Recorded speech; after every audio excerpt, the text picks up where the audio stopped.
3일 동안 승리하셨죠? 예, 날씨 탓입니까? 빈자리가 많네요. 오신 우리만 은혜 받으면 되는 거 아닌가요? 은혜 받읍시다.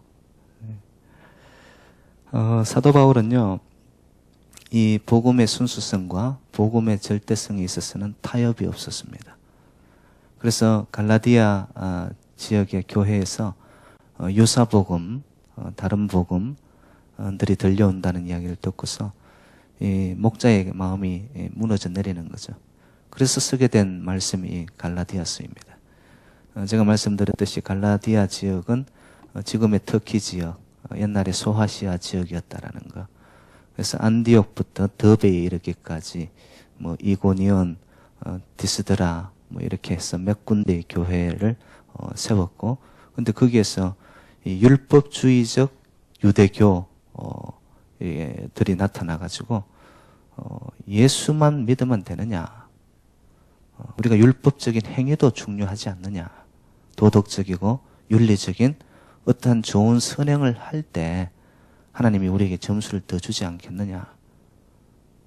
여러분, 우리가 착한 일 한다고 하나님 우리에게 점수 주는 겁니까? 그거는 복음이 아니에요. 우리는 자격이 없는데, 나는 잘한 것이 아무것도 없는데 하나님이 전적으로 베풀어 주시고 사랑으로 품어 주시는 것. 여러분, 그게 복음인 줄로 믿습니다.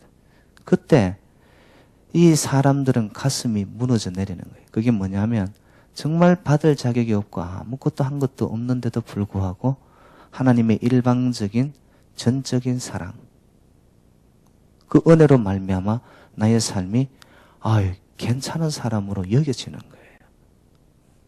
이게 복음이더라는 거죠.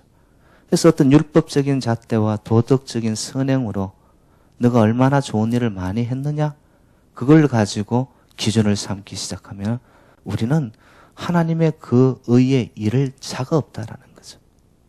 하나님은 온전하시는데 우리의 이 먼지 나는 인생임에도 불구하고 하나님의 전적인 은혜와 사랑으로 말미암아 거기에 덮여지니까 우리는 하나님이 품으시는 거죠. 너 괜찮아. 그럼에도 불구하고 내가 너를 아직도 사랑하고 있어. 우리 인생 틀면 전부 문제 아니에요. 건드려 놓으면 그냥 수많은 이 구중물들이 올라오는데도 불구하고 하나님은 그런 잣대로 보는 것이 아니에요. 세상은 우리를 그런 도덕적인 기준, 얼마나 좋은 선행을 많이 했느냐? 세상은 그럴 수 있을 거예요. 여러분, 그러면서 생겨나는 것이 뭐냐? 누가 더 많이 어떻게 했느냐? 도토리 키재기를 하는 거예요. 그러면서 경쟁이 일어나고 전쟁이 일어나고 다툼이 일어나고. 이거 하나님이 원하는 평강이 끼어지는 거거든요. 진짜 복음은 뭐냐? 할 수 없는 그 자리에, 자격이 없는 거기에 하나님의 일방적인 은혜와 사랑으로 저희들을 싸매어 주시는 거죠. 그때 우리는 온전한 사랑의 충만함을 덧입고 새 힘을 얻게 되는, 이게 복음이라는 것이죠. 복음은 가스펠, 유앙겔리온, 우리에게 생명을 준다라는 거 기억을 하시고. 근데 이제 지난주 저희들이 했던 거는 다른 복음은 있을 수가 없다. 여러분, 예수 복음 안에 생명이 있고 구원이 있음을 믿으시기 바랍니다. 근데 10절에 보니까 그러면 진짜 복음은 무엇이냐? 핵심적으로 딱 한마디를 했는데 보니까 사람을 기쁘게 하는 것이 아니고 하나님을 기쁘게 하는 것이 복음이라는 거예요. 아멘이시죠? 10절로 한번 가볼까요? 10절. 같이 읽습니다. 10절 시작. 이제 내가 사람들에게 좋게 하랴, 하나님께 좋게 하랴, 사람들에게 기쁨을 구하랴, 내가 지금까지 사람의 기쁨을 구하는 것이었다면 그리스도의 종이 아니니라. 순수 진짜 복음은 뭐냐? 핵심과 중심이 땅에 사람들에 있는 것이 아니라 하나님께 가 있는 거예요. 저와 여러분들 신앙생활이 하나님을 기쁘게 하는 삶이 되기를 주님의 이름으로 축복합니다. 이 말씀은 저에겐 개인적으로 굉장히 소중한 말씀입니다. 제가 목사 안수 받을 때 지금은 천국에 가 계신 어머님이 저에게 보내준 김 목사라고 처음 불러주셨고, 그때 저에게 주셨던 말씀이 갈라디아서 1장 10절입니다. 앞으로 목사가 되어서 너 사람 눈치 보고 사람 입만 맞추고 사람의 중심으로 가는 목회는 하나님 결코 기뻐하지 않는다. 절대적으로 저희의 목회는 하나님 중심으로 아버지가 뭘 원하실까? 하나님의 얼굴에 웃음을 선사해야지 이 사람들 기쁘게 해서는요 목회가 요동치기 시작합니다. 예. 그러면 거기에는 열매가 맺히지가 않아요. 저 여러분들의 삶의 중심도요 하나님 중심으로 하나님이 뭘 기뻐하실까? 여러분 그거 생각하세요. 오늘 이 하루를 살아도 하루의 삶 속에 물질을 써도 내 시간을 사용해도 나의 욕심과 나의 자랑과 어떤 내 육체의 기쁨을 위해서 쓸 것인가? 아니면 내 생명이 하나님의 것이니 내가 아버지의 기쁨이 되기 위해서 나를 드리겠습니다. 여러분 그때 헌신이 나타나고 충성이 나타나는 거죠. 진짜 복음은 뭐냐? 자격 없이 받을 수 없는 내가 죽을 수밖에 없는 나였는데 하나님의 전적인 사랑과 은혜로 말미암아 생명을 받은 이상 이제는 내가 사는 것이 아니라 그리스도께서 내 안에 사는 것. 다시 말하면 나의 모든 것은 아버지의 것입니다. 그때 인생의 의미와 차원이 달라집니다. 하루를 살아도 그 사람은 영혼을 살아버리는 거예요. 아둥바둥하면서 살지 않는 거예요. 인생에 날개를 달아버린 거죠. 그때 찾아오는 것이 자유함이라는 거예요. 자유함. 그런 자유함이 있기를 주님으로 축복합니다. 여러분 볼 때 김 목사 자유한 것 같아요? 자유하다고 말해주세요. 요즘 참 자유롭습니다. 누가 건드려도 옛날 같으면 그냥 성질이 팍 올라왔는데 요즘은 워낙 당하다 보니까 그냥 마음이 하늘로 가버렸어요. 마음이 하늘에 가 있으니까 누가 그냥 창으로 찔러도 아프지도 않아요. 그래서 스트레스 받아서 이제 음식 먹을 때 위가 좀 아프긴 하지만은 그건 뭐 지나가는 거니까. 마음은 자유롭고 날개를 달고 있는 거예요. 여러분 주의 사람들이 어떤 사람들이냐? 이 땅에 발을 붙이지만 땅에 속한 자가 아니라 하늘을 살아버리는 자들. 예. 그런 자를 하늘 백성이라고 이야기를 하는 거죠. 제가 한 가지 질문을 하고 오늘 말씀을 좀 나눕니다. 여러분 종교라는 뜻이 뭐예요? 종교. 기독교도 종교지 않습니까? 종교에는 여러 가지 종교가 있죠. 뭐 불교, 뭐 이슬람교, 유교. 근데 종교라는 뜻이 뭐예요, 여러분? 많이 들어왔지만 모르시죠? 모르니까 이렇게 목사의 직업이 필요한 거예요. 이 종은 뭐냐? 마루종을 씁니다. 마루종. 마루가 뭔지 아세요? 마루? 참, 이 기본 상식을 제가 가르쳐야 되니, 이게, 마루라는 뜻이 뭐냐면, 봉우리들이 쭉 있는데, 마루는 산봉우리 중에서도 가장 높은 곳을 말합니다. 예. 그 산마루, 돌아, 뭐, 이런, 여러분, 유행가입니까? 아이고, 뭐, 유행가가 막 튀어나오네. 마루라는 뜻이 가장 높은 곳이라는 뜻이에요. 그래서 마루종자에 교자는 뭘 쓰냐면, 가르칠 교를 씁니다. 그 종교는 뭐냐? 가장 높은 가르침이라는 거예요. 가장 높은 가르침. 세상 철학, 어떤 문학, 예술 이런 것보다도 가장 위에 선점하고 있는 것이 뭐냐면은 여러분 신학입니다. 신학. 하나님에 대한 학문. 그 하나님에 대한 학문에서 나온 것이 이 종교이거든요. 가장 높은 가르침이 이 종교라는 거. 이 종교를 영어로 뭐라고 하죠, 여러분들? 목사님, 우리 수준을 어떻게 보십니까? 뭐 이런 표현인데, 영어로는 religion이라고 표현합니다. religion. religion은 두 단어의 합성어예요. 앞에 re라는 말은 영어로 again, 다시라는 말입니다. 다시. reason이라는 뜻은 묶는다는 거예요. 엮는다는 거예요. 다시 묶는 거. 누구와 누구의 관계를 다시 묶을까요? 나와 하나님과의 관계를. 여러분, 예배 왜 드리느냐? 나와 하나님과의 관계를 다시 묶어서 바른 정립을 하는 것이 예배예요, 여러분. 오늘 이 예배에도 여러분 3일 동안 욕망을 따라서 내 마음대로 내가 운전하면서 함부로 살았습니까? 이 예배 속에 하나님과 나와의 관계를 다시 묶어내는 거예요. 하나님께 묶여지면 하나님의 기운을 받아서 하늘의 방법으로 살게 되어 있습니다. 그때 우리의 삶은 충만을 드리게 되어 있습니다. 내 마음대로 하고 싶은 대로 다 살았어요. 근데 이상하게 여기 내면의 세계가 끊임없이 무질서와 고갈해가 목말라가요. 왠 줄 아세요? 하나님과 묶여지지 않았기 때문에.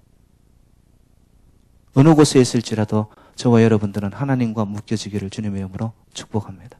그게 축복이고 행복이에요. 하나님과 연결되어 있다라는 거. 이거 외에 더 큰 축복이 어디 있어요? 그래서 religion이라는 뜻은 나와 하나님을 다시 묶는다라는 거예요. 하나님과 인간 관계 속에서 다시 묶여지는 것. 근데 여러분 어떤 방법으로 묶습니까? 어떤 방법으로 묶어요? 이 질문은 제가 다른 말로 표현하면 구원의 방법이 뭐예요? 하나님의 묶여지기 위한 방법이 뭐예요? 우리의 선행, 우리의 의, 내가 이만큼 이루어놓은 업적, 내가 세상에서 이 정도 일을 쌓아 올린 세상의 바벨탑, 이런 것으로 하나님 앞에 가지고 가면 묶여집니까? 아니거든요. 하나님은 세상의 계급장이나 이 땅에 내가 무엇을 했다라는 것을 하나님은 카운트하지 않아요. 그래서 20세기 최고의 신학자인 칼 발트가 이런 말을 합니다. 하나님과 인간이 만나는 방법이 두 가지인데 하나는 인간이 하나님께로 가는 길이 있고 또 하나는 하나님이 인간에게로 오는 길이 있다. 인간이 하나님께로 가는 길을 종교라고 이야기를 하고 하나님이 인간에게로 오는 것을 복음이라고 이야기한다. 이런 말씀에는 좀 아멘이 나와야 돼요. 무슨 말인지 이해를 못하셔서 아멘을 못하시는 건지 모르겠지만 이게 보통 이야기가 아니란 말이에요. 이게요. 종교는 뭐냐? 묶어내는데 보니까 인간의 방법으로 하나님을 찾으려고 하는 거예요. 우리는 뭔가를 자꾸 잘해야 되는 줄 안단 말이에요. 이렇게 이루어 놓고 율법을 지키고 어떤 준행의 준수를 해나갈 때 하나님 눈에 드는 줄 안단 말이에요. 그게 인간의 생각이 드는 거죠. 근데 하나님은 전적으로 이 세상을 사랑하사 그때 세상이 어땠습니까? 무질서죠. 하나님의 창조의 세계인 에덴 동산을 인간이 다 망가뜨렸잖아요. 그럼에도 불구하고 하나님은 이 세상을 이처럼 사랑하사 독생자를 주셨으니 하나님 스스로를 죽인 거예요. 스스로를. 왜?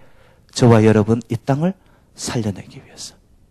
그게 복음입니다. 여러분. 그래서 진짜 신앙생활, 신앙인이 되어졌다? 어떤 삶을 사느냐?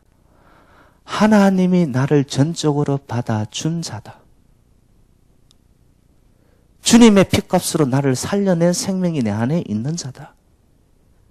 그렇게 살아가면서 삶의 평범한 이 자체가 너무 감사하면서 살아가는 거예요. 남들처럼 명품이나 럭셔리한 차나 큰 집을 안 가졌음에도 불구하고 지금 나의 코끝에서 호흡이 있고 하루를 살게 하신 하나님, 그 하나님을 생각하니까 기쁜 거예요. 충만해 오는 거예요. 이 사람을 신앙인이라고 이야기합니다.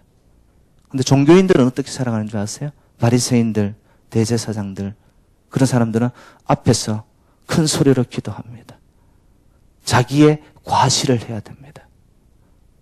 그런데 끊임없는 내면에서는 회칠한 무덤과 같이 자기의 모순 속에서 살아갑니다.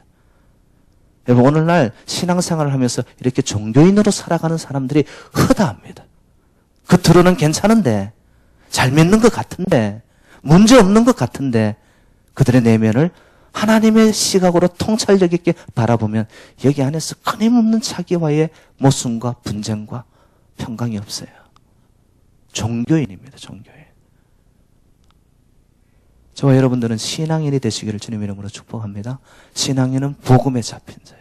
복음에 잡힌 자. 복음은 우리를 자유롭게 하는 거예요. 진리가 너희를 자유롭게 할지니 아멘이십니까?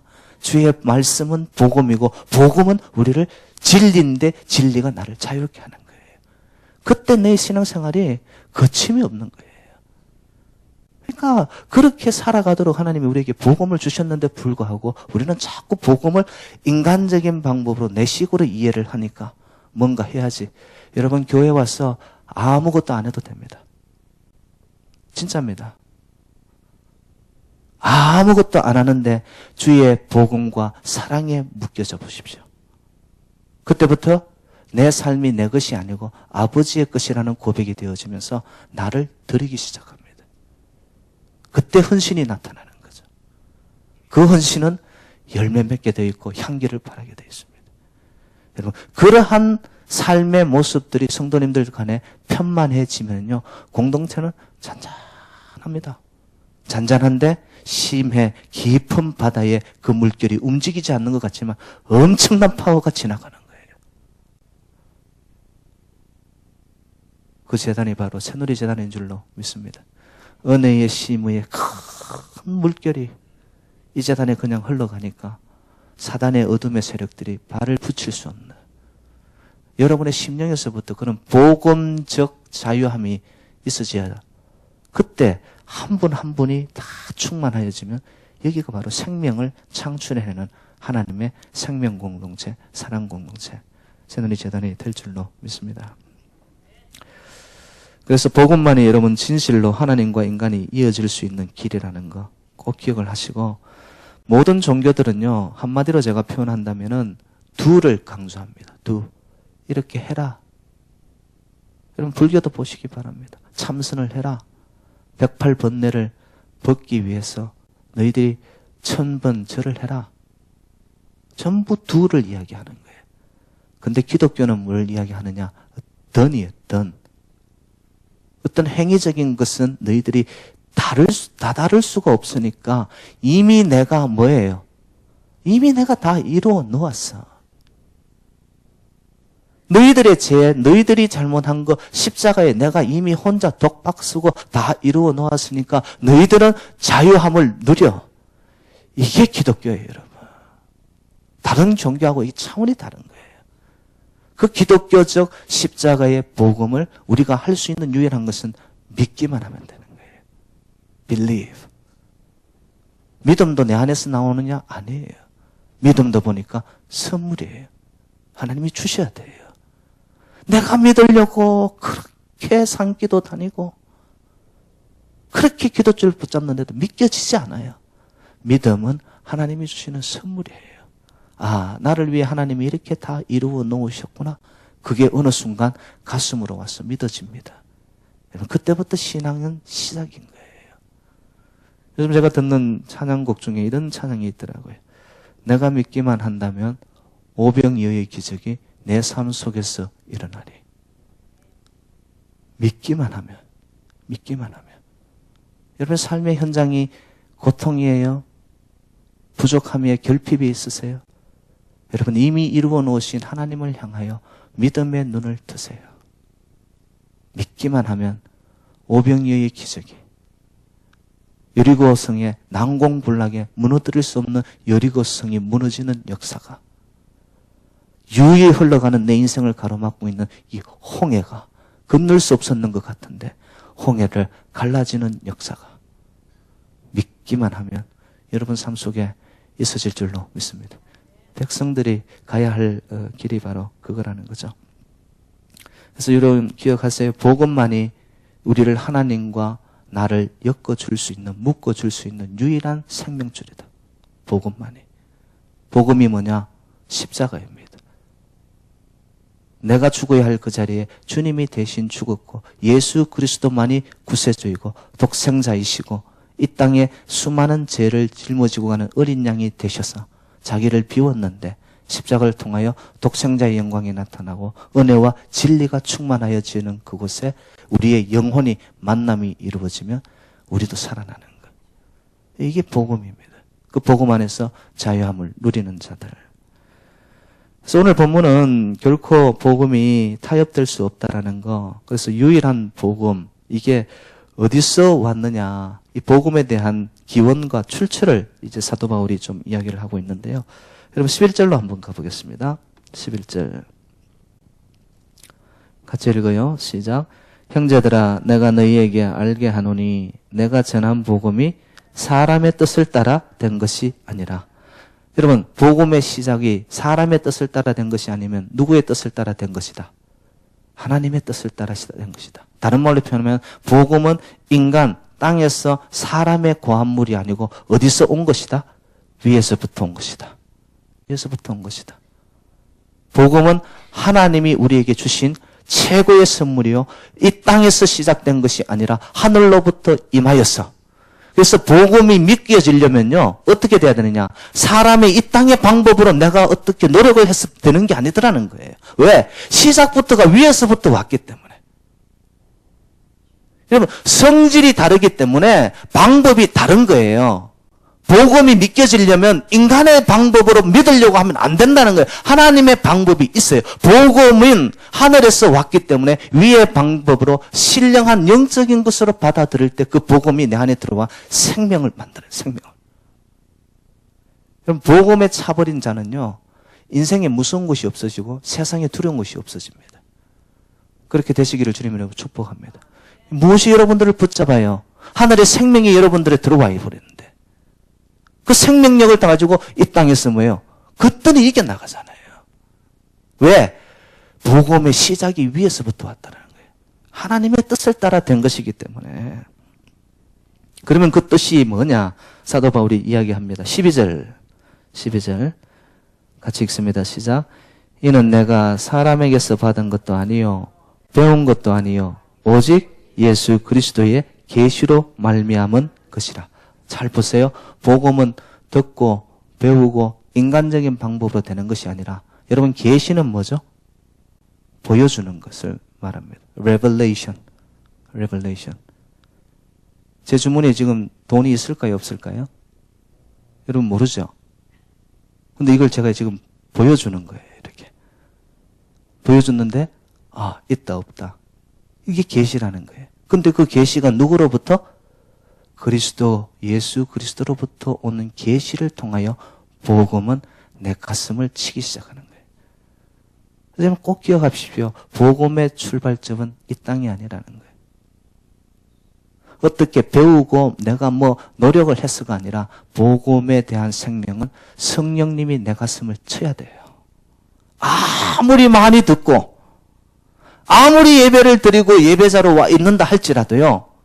성령의 두드리심과 성령의 운행하심과 성령의 터치가 없는 가운데는요. 이 말씀 복음이 내 복음으로 오지가 않습니다. 체험이 있어야 되는 거예요. 체험이. 사도 바울은 그 체험으로 말미암아 부서져 버렸잖아요. 어디서? 다메섹 도상에서. 빛으로 나타나신 예수 그리스도의 계시 앞에 얼마나 충격이 되었으면 눈이 다 멀었겠어요. 눈이. 이런 체험이 있을 때 사도 바울처럼 고백할 수 있는 거예요. 복음은 그리스도의 계시로 시작되는 거다. 여러분들에게 그렇게 하나님이 보여주시는 계시적 만남, 계시적 충격, 성령의 역사가 여러분들에게 있으시기를 주님 이름으로 축복합니다. 그럴 때 복음이요 내 안에서 막 살아서 꿈틀거립니다.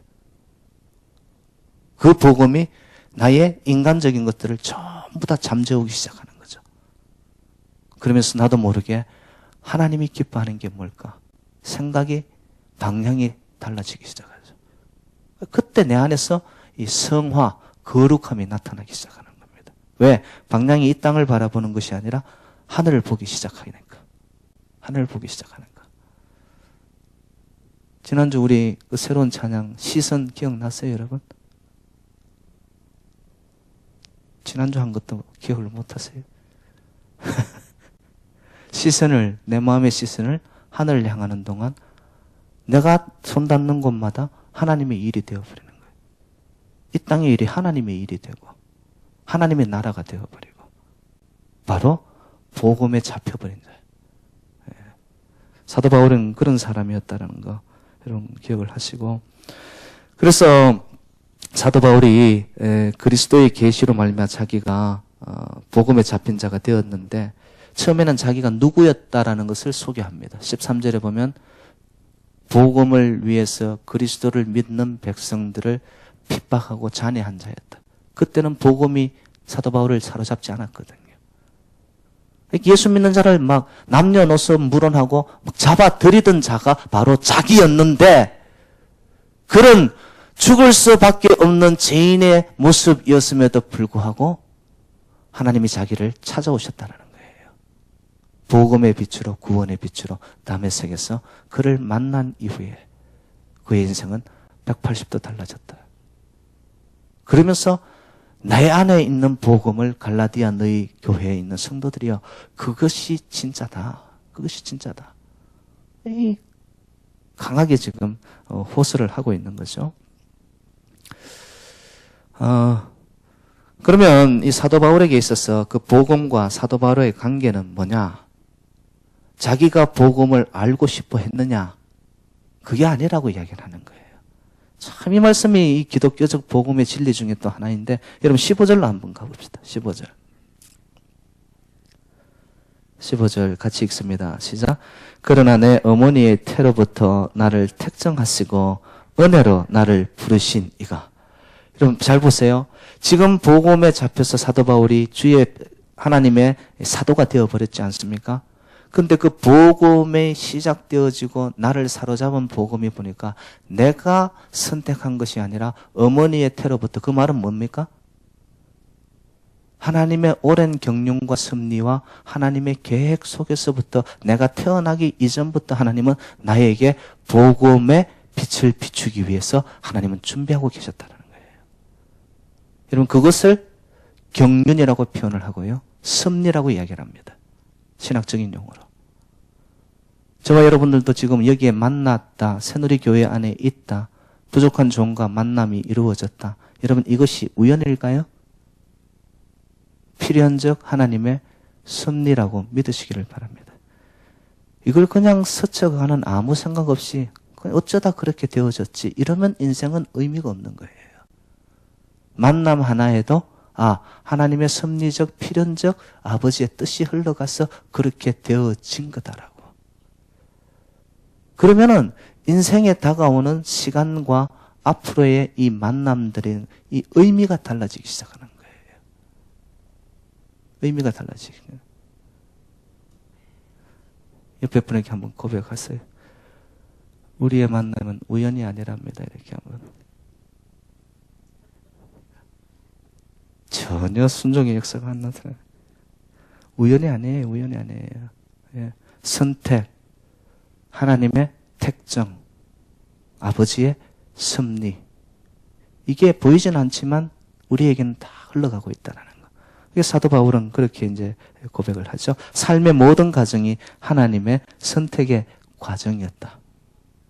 자기의 지나온 과거가 하나님 앞에 점수 딸 수 있는 게 아무것도 없었는데도 불구하고 어느 시점 다메섹 도상에서 복음의 선택, 이전의 선택, 택정을 통하여 그는 뒤집어졌고 사도의 역할을 감당하게 되고. 근데 저는 이제 사도 바울을 보면서 제가 참 남고 싶은 것이 뭐냐면 여러분 복음적 체험, 신앙의 체험이 이렇게 있으면 뜨겁게 진짜 드라마틱한 이 삶의 변화였지 않습니까? 빛으로 나타나신 예수 그리스도를 만났잖아요. 직접 대면하였잖아요. 그렇게 드라마틱한 체험이 있음에도 불구하고 사도 바울은 어떻게 하느냐? 오늘 본문 끝에 보면은 아라비아로 갔다라고 이야기 나타나죠. 아라비아에 가서 뭘 했을까요, 여러분? 아라비아는 개념적으로 벌써 여러분 사막 지역입니다. 아무도 없는 곳에 가서 그가 만난 필연적 하나님과의 이 복음적 인카운터 만남을 놓고서 기도합니다. 그리고 자기의 신학을 정립합니다. 몇 년이 있은 줄 아세요? 3년을 지냅니다. 제가 볼 때는 사도 바울이 사도 바울 될 수 있었던 것은 이런 신앙의 자기의 외로운 고투에 미끄럼이 있었기 때문에 엄청난 신학의 이 집대성이 이루어지는 거예요. 우리는 이런 경우들이 많아요. 뭐 갑자기 하나님 음성이 들렸다. 뭐 꿈을 봤다. 환상이 보였다. 그러고는 그걸 놓고서 하나님 앞에 철저히 엎드리고 기도하고 그것에 대해서 고민하고 고심하고 없습니다. 그러니까 그 환상이 뭐예요? 그냥 하찮은 환상으로 끝나버리는 거예요. 오늘도 저는 예수 그리스도의 하나님의 계시가 우리에게 분명히 보여주고 있다고 저는 믿습니다. 그런데 그리스도의 계시가 계시로서의 놀라운 역사를 이루어내기 위해서는 사도 바울처럼 그걸 놓고서 자기 체험이 있음에도 불구하고 드러내기 전에 그런 3년간이라는 외로운 고투 속에서 하나님에 대한 정체, 아이덴티티, 하나님이 누구신가? 정확한 자기 해석을 가지고 세상으로 나와 복음을 선포하는 거예요. 여러분, 그때 흔들리지 않게 되는 거잖아요. 근데 우리는 뭐 갑자기 기도 가운데 들렸대. 들리긴 뭐가 들려요? 이상한 말이 나오려면, 예? 그런 거 없습니다, 여러분들. 들렸어요? 들린 것을 놓고서 하나님 앞에 고민 가운데 기도하면서 하나님이 뭘 말씀하기 원하시는가? 하나님 앞에 진짜 자기의 확립이 있어야 돼요. 그런 거 없이 그냥 이상하게 흘러가면 우리의 신앙이 뭐로 빠진다? 유사복음으로 빠진다. 유사복음으로 빠진다. 그러면 사도 바울은 그 택정하신 하나님의 섭리, 복음의 섭리 앞에서 그가 어떻게 반응을 보였는가 한번 보겠습니다. 16절로 가보세요. 16절 같이 읽어요. 시작. 그 아들을 이방에 전하기 위하여 그를 내 속에 나타내시기를 기뻐하실 때에 내가 곧 혈육과 의논하지 아니하고. 참, 이 말씀이 저는 너무 좋은 게, 여러분, 신앙은 언제나 홀로서기입니다. 인생도 홀로서기예요. 친구가 있고 옆에 누군가 나를 지켜주는 것 같죠? 인생 그렇지 않더라고요.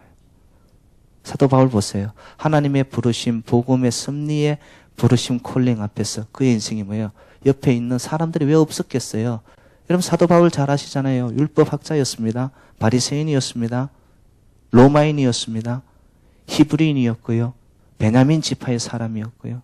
그 당시 최고의 학부라고 하는, 요즘으로 치면 뭐 하버드 예일대의 가말리엘 학문 계통을 타서 유대교를 위해서 차세대 떠오르는 인물이었습니다. 사람이 없었겠어요? 있었죠. 그런데 하나님의 이 복음적 섭리의 콜링 앞에서 다 끊어내는 거예요. 그리고는 단독자로 씁니다. 여러분, 그때 하나님의 음성이 들려와요. 여러분, 정말 하나님 만나기 원하세요? 여러분, 인생의 찹보 다 뛰셔야 돼요. 그리고 하나님과 나와의 독대 속에서 혈육이 아니라 하나님 여러분에게 말씀하십니다. 그러면 내가 너무 많이 얽히고 설키고 있으니까, 너무 복잡하니까 음성이 안 들려와요. 긴가 민가. 왜? 내 안에 복잡하니까. 사도 바울은 반응을 어떻게 보였느냐? 다 끊어냅니다. 혈육에게 말하지 않았습니다. 단독자로 하나님 앞에, 아까 제가 말한 대로 아라비아로 와서 3년간을 기도하면서. 놀라운 거죠, 이런 신앙의 모습이요. 그러면 이제 제가 결론적으로 말씀드립니다. 앞에 나온 이 사도 바울의 이 세 가지, 복음은 인간이 아닌 예수 그리스도의 계시다. 이게 그럼 우리에게는 어떻게 적용이 되어져야 되느냐는 거예요. 여러분, 복음을 듣고 알고 한 거, 그리스도의 계시로 온 거예요. 저의 말씀을 듣고 주변에 누군가로 내가 들은 게 있습니까? 들은 게 있죠, 우리는. 혈육에 벌써 관계성을 갖고 있는 거죠. 그런데 여러분, 제가 말씀드리고 싶은 것은, 진짜 복음이 살아서 복음의 생명이 나에게로 오기 위해서는요, 여러분 삶 속에 성령이 터치함을 통하여서 여러분 과거에 내가 알고 있던 것들이 무너지고 복음만이 나를 살릴 수 있는 생명의 연결고리다. 하나님과의 연결고리라는 것이 성령이 여러분의 가슴을 치는 역사가 있어야 됩니다. 아무리 예배 자리에 오래 나와 있고 오래 다니고 신앙생활을 몇십 년 했다 할지라도 주의 말씀, 이 말씀 복음이 아버지 음성으로 들리기 위해서는 성령이 내 가슴을 치는 역사가 있어야 돼요. 그때 그 말씀이 살아가지고 나를 붙잡아 가는 거예요. 말씀이 살아있다는 건 뭐냐? 삶의 현장 속에 던져졌는데 그 삶의 처지 속에서 곧 나락으로 떨어질 것 같은데 그 속에서 말씀이 나를 붙잡아서 말씀을 암송하기 시작하는 거예요. 여호와는 나의 목자시니 내가 부족함이 없으리로다. 하나님 믿습니다. 나는 지금 빈손 털털인데 아버지 말씀 붙잡아 갑니다. 이런 자는요, 그 말씀을 붙잡을 때 체험이 생겨나게 됩니다. 그 체험을 한번 만나게 되면요, 세상 믿지 않아요. 물질 믿지 않아요. 사람 믿지 않습니다. 그때부터 하나님의 사람으로 바뀌었습니다. 저와 여러분들에게 좀 그런 은혜가 있기를 주님 이름으로 축복합니다. 그냥 예배자로 와서 참석하는 이게 아니고요. 말씀 듣는 가운데 성령의 놀라운 운행하심이 내 가슴을 쳐가지고 그냥 한마디의 말씀에 내가 무너져야 되는 거예요. 과거에 나는 죽어지고 성령 안에서 하나님의 능력의 말씀이 나를 새롭게 일으키는 그런 체험들. 그게 저와 여러분들에게 있어야 된다는 거. 그러면 두 번째, 복음과 나와의 관계, 우리는 어떻게 적용을 해야 되느냐. 여러분, 저와 여러분들도 하나님이 선택하셨고 택정하셨음을 믿습니다. 택정하셨으면 하나님이 우리에게 무엇을 주셨느냐? 소명을 맡겼어요. 그냥 우리를 불러주신 것이 아니라 부르심에 합당한 우리에게 맡겨진 소명이 있습니다. 목사님, 그럼 그 소명이 뭐예요? 여러분, 소명이란 갑자기 주어지는 거 아닙니다. 이 말씀에서 여러분 대목에서 잘 들으시기 바랍니다. 어떤 사람들은요, 자기가 뭐 기도 가운데 갑자기 뭐가 생겨가지고 환상이 보여가지고 이 일에 가슴이 뜨거워져가지고, 여러분, 그거는 아스팔트와 같이 금방 식어질 수 있는 거예요. 근데 진짜 소명은 뭐냐? 내 중심이 복음에 부딪혀서 자격 없는 나인데도 하나님의 값없는 사랑으로 내가 살아난 자이구나. 근데 그것이 성령의 뜨거움이 내 가슴에서 떠나지가 않는 거예요. 그래서 말씀 한마디에도 그것이 은혜가 되어서 눈에 눈물이 흐르고 가슴에 진동이 일어나고 감동이 오면서 그 말씀에 붙잡혀 가는데 삶의 현장 속에서 자기가 있는 작은 자리, 현재의 자리, 자기가 잘할 수 있는 거. 사람들은요, 자기의 자리를 놓고서 불평불만합니다. 왜 이거냐고, why me냐고, 이거밖에 안 되냐고. 복음을 만나지 못한 자예요. 행여 여러분 남편이 돈을 못 벌고 있습니까? 그런데 그런 남편을 보고도 밉지가 않아요. 이 사람이 복음의 소명자라는 거예요. 아멘. 누가 아멘 하셨어요? 이 사람이라는, 이 사람, 이렇게 살아야 되는 거예요. 근데 우리는 소명하면 뭔가 큼직한 것만 생각하는 거죠. 그건 잘못된 거예요, 여러분들. 하나님의 진리와 질서는 그런 거 아니더라고요. 저와 여러분들의 지금의 주어진 삶의 현장, 자리가 여러분의 소명의 자리라는 것을 꼭 믿으시기 바랍니다. 그 모습이 어떠하든 간에 거기서 이루어 가실 하나님의 뜻이 흘러가고 있다라는 거. 끝난 자리가 복음에 붙들린 자리는 세상 사람들이 볼 때는 막혔는데 거기서 새로운 역사를 일구어내는 거예요. 하나님의 역사이죠. 영국에 나온 최고의 설교자인 그 스펄전 목사에게 제자들이 와서 묻습니다. 소명을 어떻게 알 수 있나요? 두 가지를 이야기합니다. 목사님이 첫 번째는 이렇게 말해요. 이것이 가장 중요하다라고 생각되는 것이 있느냐? 그것이 너의 소명이다라고 이야기하는 거예요. 여러분들에게 그런 거 있죠? 모르겠습니다. 잘 먹고 잘 살고 이 세상에서 성공하고 그것이 여러분 가장 소중한 거라면 여러분은 그리스도인이 아닙니다. 벌써.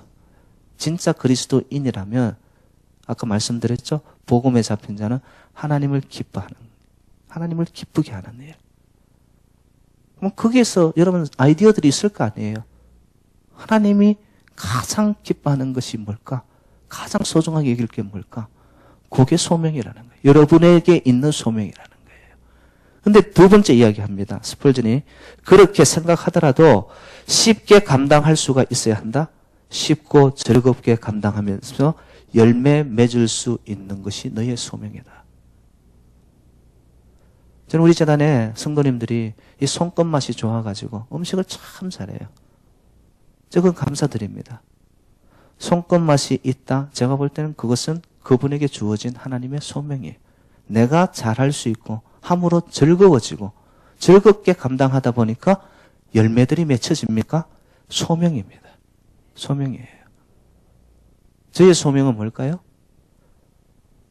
딱딱한 말씀을 여러분 입맛에 꼭 맞게끔 일식으로 그냥 한 입에 쏙쏙 넣어주잖아요. 말씀 힘주셔서 감사한데 말씀을 풀어가지고 깊이 있게 그러나 다가오게끔 부름받은 소명인 거잖아요. 예. 목자는 목자의 소명, 양떼들은 삶의 현장 제단 안에서 각자 처소에서 맡겨진 대로 사명을 감당하는 데 보니까 쉽고 즐겁고 기쁘고 열매 맺는 이게 소명의 자리라는 거예요. 그 윌로 크릭이라는 아주 유명한 교회가 있는데요. 거기에서 이제 목사님이 이 소명에 대한 이야기를 하면서 당신들이 잘할 수 있는 것이 소명입니다. 이랬더니만 예배 다 마친 후에 아주 멋지게 차려입은 아리따운 여인 한 명이 들어오더니만 목사님에게 이렇게 말했다고 해요. 목사님, 제가 잘할 수 있는 거는 쇼핑밖에 없대, 쇼핑. 그래서 목사님 뭐라고 했겠어요? 아, 그러냐고. 그럼 우리 교회 쇼핑위원회를 하나 만들자고. 근데 목사님이 제안을 했어요. 당신이 쇼핑에 그렇게 귀재면은 값싸고 물건 좋은 것들을 인터넷을 통해 가지고 전부 다 서치아웃을 해라.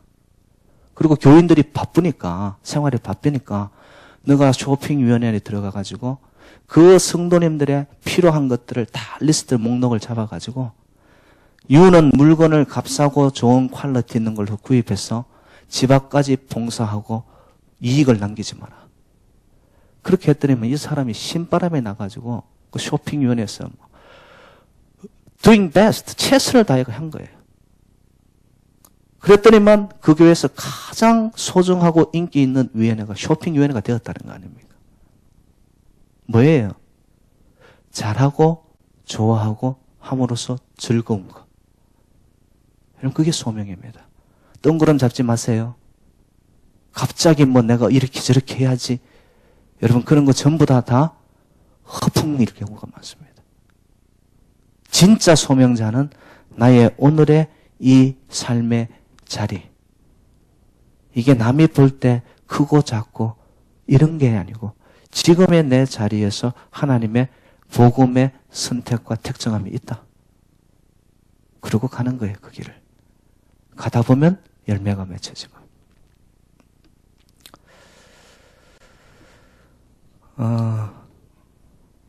시체로 영안실까지 실려갔다가 살아난 자가 갑자기 그 병원의 전도자가 됩니다. 무엇 때문에 그럴까요?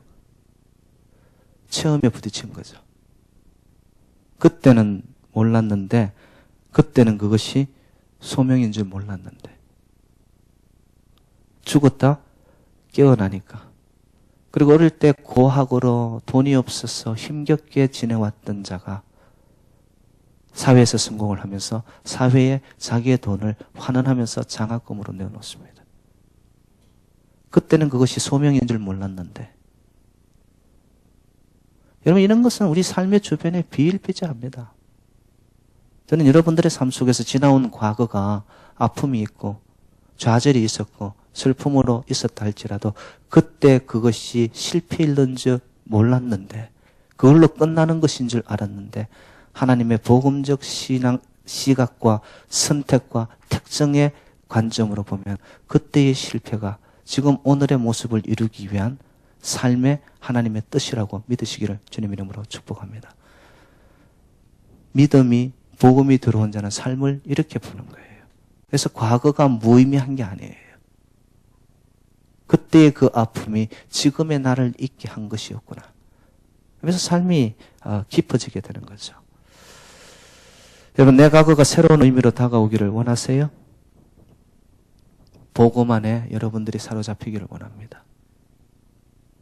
복음이 들어오면 여러분의 이전의 과거, 앞으로의 미래, 염려도 되지 않고 진정한 주님의 능한 손이 저와 여러분들을 붙잡고 간다라는 확신 속에 오늘 하루를 전진하여 가는 거예요. 사도 바울이 바로 그런 자였습니다. 그러니까 그는 죽음 앞에서도 굴하지 않습니다. 놀라운 생명력이 그를 붙잡아서 확 붙잡아가지고 어떠한 시련 앞에서도 무릎 꿇지 않고 전진하게 됐어. 그러한 복음의 역사가 저와 여러분들의 가슴을 쳐서 우리의 재단에 생명의 역사, 구원의 역사, 놀라운 하나님의 뜻이 이 재단에 우리의 심령에 주렁주렁 많은 열매가 맺혀가는 사명자의 삶을 감당하는 저와 여러분 되시기를 주님의 이름으로